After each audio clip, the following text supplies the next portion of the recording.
అందరికీ నమస్కారం. Welcome to it's you TV. ప్రస్తుతం మనతో పాటు ఉన్నారు ప్రముఖ జ్యోతిష వాస్తు పండితులు, ప్రత్యంగిర దశమహావిద్య ఉపాసకులు డాక్టర్ గుండపూడి శివసుధీర్ శర్మ గారు. గురుగారితో మాట్లాడి మనకున్న సందేహాలన్నింటినీ కూడా నివృత్తి చేసుకునే ప్రయత్నం చేద్దాం. అంతకంటే ముందు ఇటువంటి ఆధ్యాత్మికపరమైన వీడియోస్ కోసం ఇప్పుడే మన ఛానల్ని సబ్స్క్రైబ్ చేసుకోండి. నమస్కారం గురుగారు. శ్రీమాత్రే నమః. శ్రీ గురుభ్యో నమః. గురుగారు, పొద్దున మన నిద్ర లేవగానే చాలా మంది కూడా కొన్ని పద్ధతులు ఉంటాయి, కొన్ని మంచి పనులు చేయాలని పెద్దవాళ్ళు చెప్తా ఉంటారు మనకి. కానీ ఇప్పటి కాలం చూసుకుంటే లేవగానే ఫస్ట్ ఇలా కళ్ళు తెరవగానే చూసేది ఇప్పుడు మొబైల్.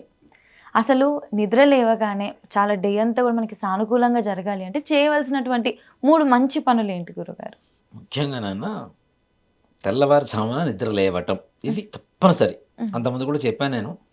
మనం 4 గంటలు స్నానం చేస్తే ఋషి స్నానం అంటారు, 5 గంటలు స్నానం చేస్తే దేవతా స్నానం అంటారు, 6 గంటలు స్నానం చేస్తే మానవ స్నానం అంటారు, 6 తర్వాత చేసే స్నానాన్ని రాక్షస స్నానం అంటారు.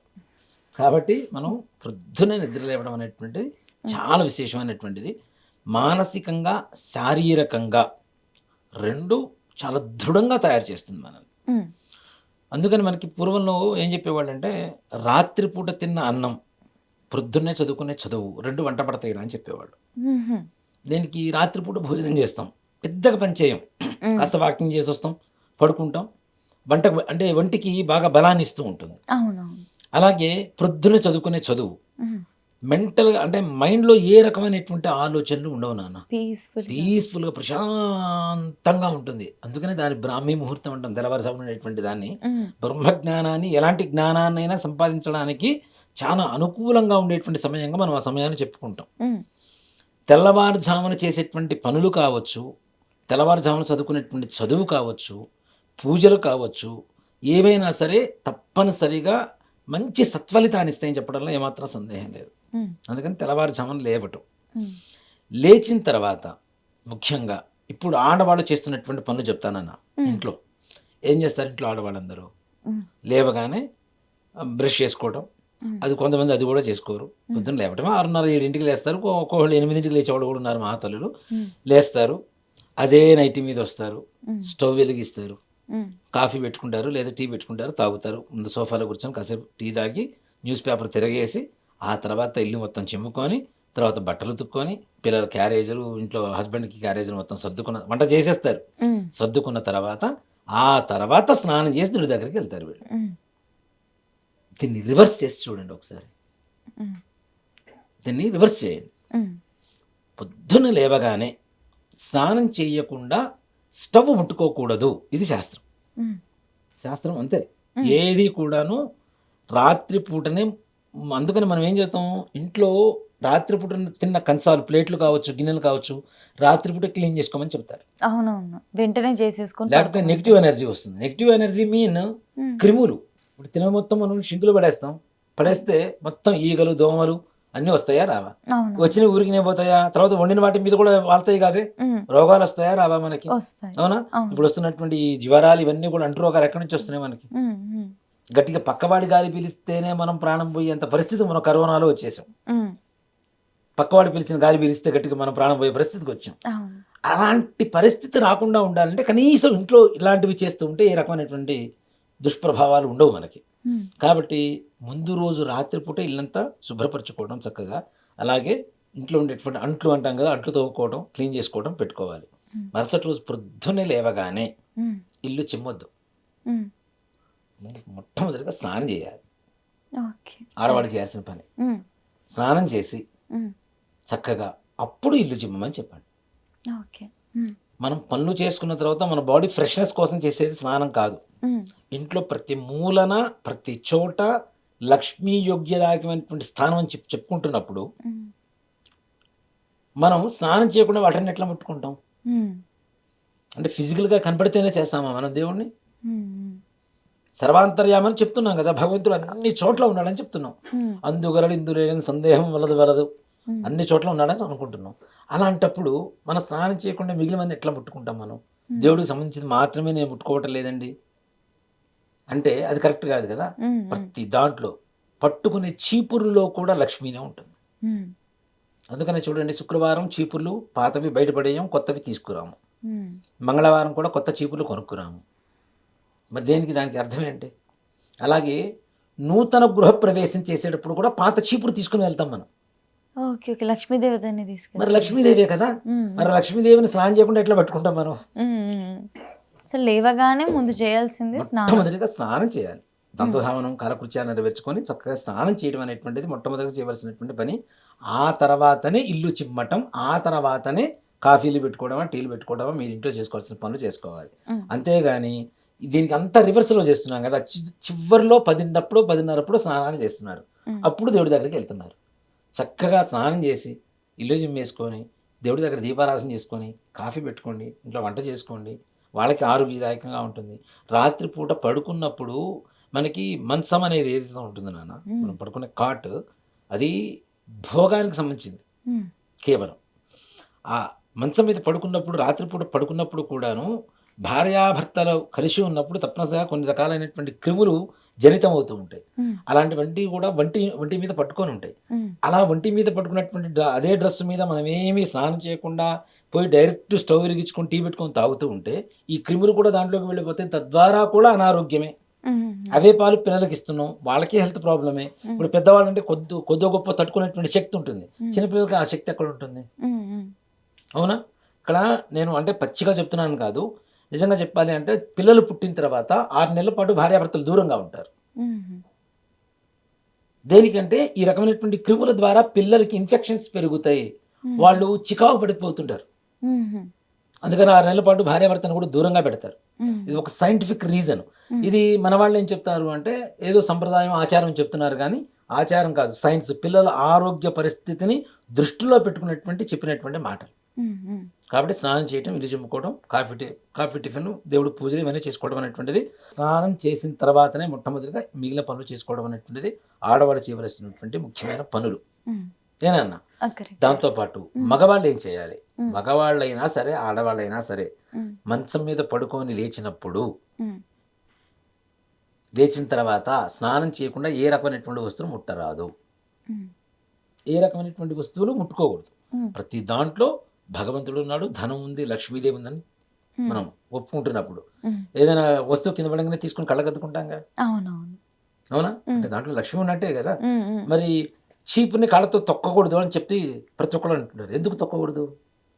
లక్ష్మి తొక్కకూడదు, దాటకూడదు అని చెప్తుంటారు, లక్ష్మి కాబట్టి. సో కాబట్టి ఇట్లాంటివి ఏవైనా పనులు, ఏ వస్తువులైనా ముట్టుకోవాలంటే మగవాళ్ళైనా సరే తప్పనిసరిగా స్నానం చేయవలసిందే. స్నానం చేసి ఈ లోపల ముందుగా అసలు మన సంప్రదాయం అలవాటుగా వస్తున్నది ఏంటి? ఆడవాళ్ళు ముందుగా లేవటం, చక్కగా స్నానం చేసి ఇల్లు చిమ్ముకోవడం, అన్నీ రెడీ చేసుకోవడం, దేవుడి దగ్గర దీపారాధనకు రెడీ చేసి పెడతారు అంతా. మగవాడు స్నానం చేసిన తర్వాత ఏం చేస్తాడు? ఇంటికి లోపలికి వెళ్ళి దీపారాధన చేస్తాడు. మగవాళ్లే చేయాలి దీపారాధన. ఆడవాళ్ళు దీపారాధనకు కావలసినటువంటి సామాగ్రి మొత్తం కూడా సిద్ధం చేసి పెడితే ఇంటి భర్త ఎవరైతే ఓనర్ ఉన్నాడో, యజమాని, వాళ్ళు దీపారాధన చేయాలి తప్పనిసరిగా. వాళ్ళకి అవకాశం లేనప్పుడు మాత్రమే, వాళ్ళు ఊళ్ళో లేనప్పుడు మాత్రమే ఆడవాళ్ళు చేయాలి తప్పితే భర్త ఉన్నప్పుడు భార్య దీపారాధన చేయకూడదు. కానీ మరలా దీంట్లో ఇంకొక ఇది కూడా ఉంది నాన్న. భార్యాభర్త పక్క పక్కన కూర్చొని పూజ చేసేటప్పుడు భార్యతో మళ్ళీ దీపారాధన వెలిగిస్తారు. ఇద్దరు ఉన్నప్పుడు అప్పుడు భర్త వెలిగించాల్సిన అవసరం లేదు, భార్యతో దీపారాధన వెలిగిస్తారు. అలాగే యాగాలు చేసేటప్పుడు కూడా యజ్ఞగుండం వెలిగించేటప్పుడు మొట్టమొదటిగా ఆడవాళ్లతోనే కర్పూరంతో వెలిగించేసి యజ్ఞగుండం వెలిగిస్తాం. హోమం చేసేటప్పుడు కూడా దేనికి? వీళ్ళ చేతిలోనే అగ్ని ఉంటుంది. కిచెన్ ఎవరి హ్యాండ్ ఓవర్లో ఉంటుంది? ఆడవాళ్ళ హ్యాండ్ ఓవర్లోనే ఉంటుంది కదా మొత్తం. అవునా? వాళ్ళ హస్తంగతమే ఉంటుంది. కాబట్టి అగ్ని వాళ్ళ చేతిలోనే ఉంటాడు. కాబట్టి వాళ్ళు భర్త ఉన్నప్పుడు పక్కన దీపారాధన చేయవచ్చు.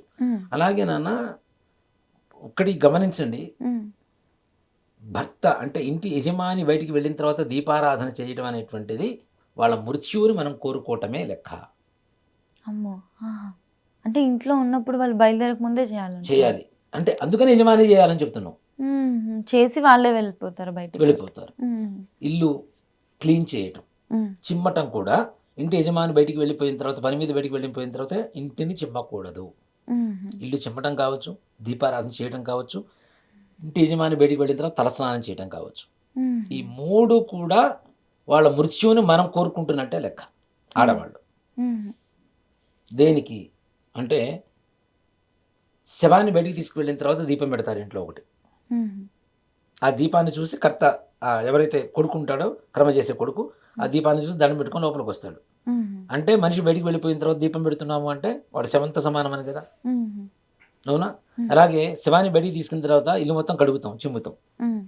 వాడు వెళ్ళిన తర్వాత ఇంటి యజమాని బయటికి వెళ్ళిన తర్వాత చిమ్ముతున్నాము అంటే దాని పరమార్థం కూడా అదే కదా. అలాగే ఇంట్లోంచి శవాన్ని బయటికి తీసుకెళ్ళిన తర్వాత ఇంట్లో అందరూ తలస్నానం చేస్తారా లేదా? అవునా? ఈ మూడు దేనికి సంకేతం? ఇంటి యజమాని బయటిపోయిన తర్వాత చేస్తే దేనికి సంకేతం అవుతుంది? అతని వినాశనానికి మనం నాంది పలుకుతున్నట్టు లెక్క ఆడవాళ్ళు. కాబట్టి అందుకనే పొద్దున్నే స్నానం చేయమని చెప్తోంది, ఇంటిని ముందుగానే శుభ్రం చేయమని చెప్తోంది, దీపారాధన రెడీ చేస్తే యజమాని వచ్చి దీపారాధన చేసేసి వెళ్ళిపోతాడని చెప్తుంది.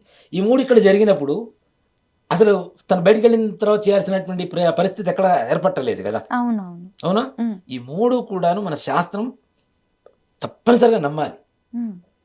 మా ఆయన తెల్లవారుజామున 3ంటికి వెళ్ళిపోతాడు, ఆఫీస్కి వెళ్ళిపోతారు, ఆ సమయంలో చేయండి కాదని చెప్పాను.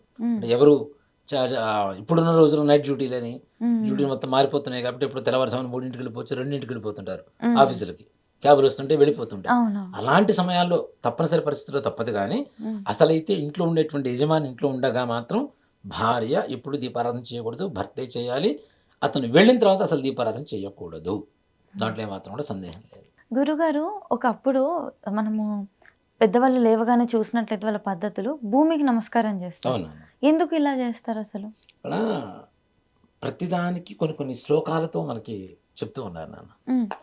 పొద్దున్న లేవగానే చేయాలి అనేది అసలు చాలా మందికి ఉండేటువంటి ఇది అనుమానం.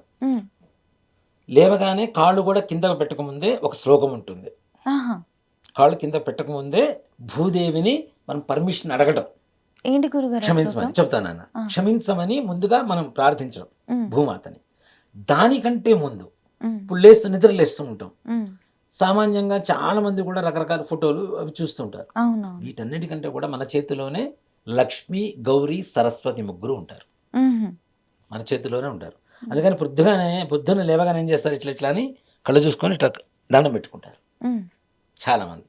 దీనికి కరాగ్రే వసతే లక్ష్మి కరమూలేతు సరస్వతి కరమధ్యస్థే గౌరీ అని చెప్పి ప్రభాతే కరదర్శనం అని చెప్పి శ్లోకం ఉంటుంది. అంటే మధ్యలో గౌరీదేవి, ఒక చివరన లక్ష్మీదేవి, ఒక చివరన సరస్వతి, ముగ్గురు కూడా చేతుల్లో ఉన్నారట. వీళ్ళ ముగ్గురిని మనం దర్శించినట్టే పొద్దున్నే లేవగానే. మహాలక్ష్మి, మహాకాళి, మహాసరస్వతి. సో వారి జీవితానికి కావాల్సింది వీళ్ళే కదా. అవునా? కర్త, కర్మ, క్రియ, వీళ్ళ ముగ్గురు మనకు కావాల్సింది.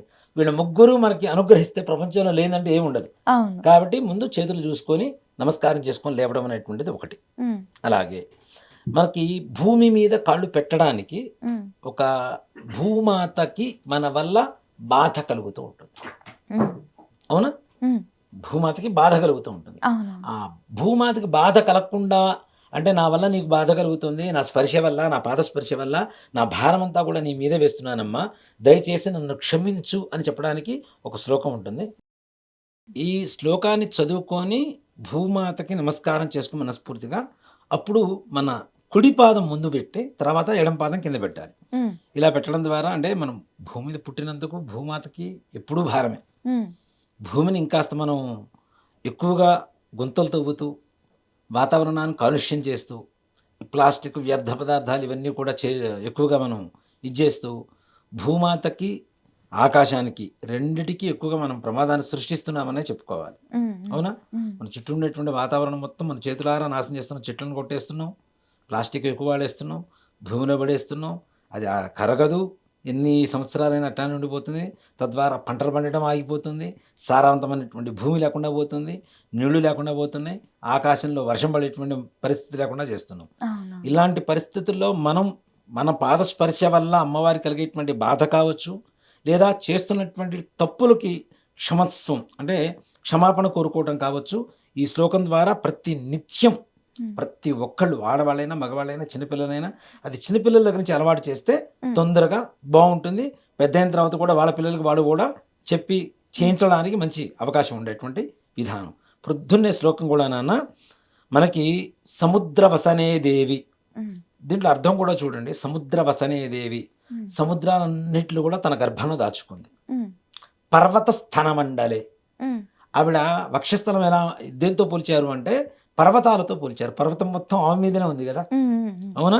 అలాగే విష్ణుపత్ని నమస్తుభ్యం, ఆవిడెవరు? భూమాత అంటే ఎవరు? విష్ణుమూర్తి యొక్క భార్య. ఉమ్, మనకి విష్ణుమూర్తికి ఇద్దరు భార్యలు ఉంటారు, ఉమ్, శ్రీదేవి, భూదేవి. ఉమ్, కాబట్టి భూమాత కూడా విష్ణుమూర్తి భార్య కాబట్టి విష్ణుపత్ని నమస్తుభ్యం ఉమ్, పాదస్పర్శం క్షమస్వమే. ఉమ్, నా పాద స్పర్శ వల్ల నీకు కలుగుతున్నటువంటి బాధకి నన్ను క్షమించుగాక అని చెప్పేటువంటి శ్లోకం. ఈ శ్లోకాన్ని ప్రతి నిత్యం కూడా ప్రతి ఒక్కళ్ళు చదువుకున్న తర్వాత మొట్టమొదటిగా కుడికాలు కింద పెట్టేసి తర్వాత ఎడంకాలు భూమి మీద పెట్టడం అనేటువంటిది ప్రతి ఒక్క మానవుడు చేయవలసినటువంటి పని. ఖచ్చితంగా గురుగారు చాలా చక్కటి విషయాలు తెలియజేశారు. ధన్యవాదాలు గురుగారు. శ్రీమాత్రే నమః. శ్రీ గురుభ్యో నమః.